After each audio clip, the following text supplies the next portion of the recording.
Good evening, Eastern North Carolina. I'm your first alert meteorologist, Russell James. It looks like we got a rather clear night tonight. Mostly clear skies across most of our area. There are some high thin clouds in some parts of our atmosphere, but it's just giving you an indication of how dry our air really is, and that's mainly due to a high pressure system that's mainly parked right off the southeast coast of the U.S.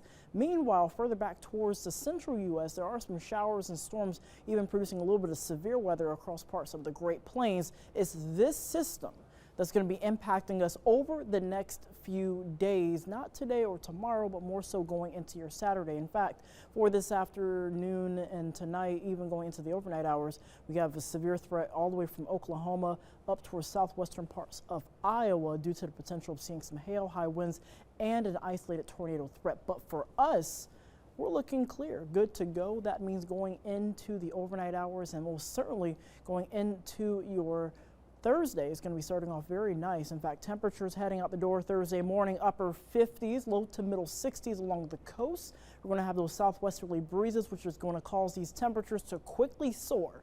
Well, from the 50s all the way up to the upper 80s. I wouldn't be surprised if one or two spots even tap into the 90-degree mark, though the immediate coastline all the way from Manteo, Southern Shores, Duck, Hatteras, Swan Quarter, Harkers Island, upper 70s, even around Sneed's Ferry. Looks like temperatures could be around 79 to 80 degrees. Even going into the latter part of the afternoon, the 80s hold on. And so while we continue to bake underneath the sun, that weather system will start marching eastward. In fact, by tomorrow afternoon, it'll be across parts of the Ozarks, even eastern Texas, northern Louisiana.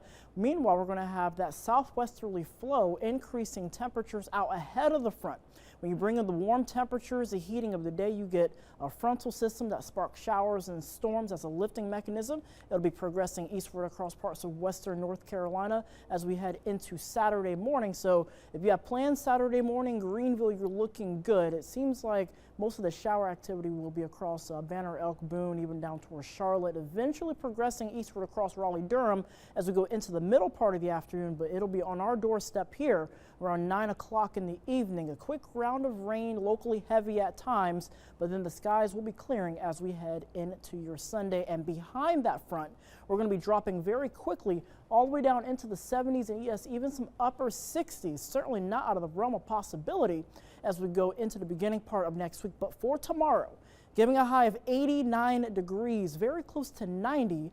We're going to see those southwesterly breezes at around 6 to 12 miles an hour. And when you head out the door tomorrow morning, you may not notice it right away. We're going to start off in the 50s, but we're going to quickly soar into the 80s due to that dry air mass. And then pollen levels, again, very elevated for the grass pollen, very high. Tree pollen on the lower end of the scale. Ragweed pollen not a concern for most of us, but it seems like as we go over the next 8 days, temperatures will be into the mid to upper 80s, down into the 70s. Big risk of showers, rumble of thunder Saturday night going into Sunday morning. But as we get to Monday and Tuesday, we clear out temperatures in the upper 60s. Those overnight lows will be in the lower 40s, so a little taste of early spring. But then looks like as we get into Wednesday and Thursday, the clouds move back into the picture and we warm up into the upper 60s to near 70 degrees.